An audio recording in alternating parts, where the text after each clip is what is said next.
Oh, pero nag-appoint yung head of office. Opo. Thank you. In other words, pinili po kayo ni Vice President na maging Special Disbursing Officer.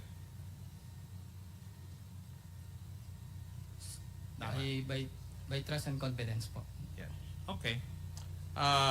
Mr. Chair, as we can see, isa lang ang credential ni Mr. Farda upang siya ay piliin ni Vice President Sara para maging SDO. Ito ay dahil siya ay asawa ni Miss Sunshine. Alam naman natin ang posisyon na SDO requires trust dahil malaki ang funds na involved dito. Sinabi na rin ni Mr. Farda yun. For the case of DepEd, kay Mr. Farda, unang ibinigay ang confidential funds na umaabot ng mahigit 100 milyon. Mr.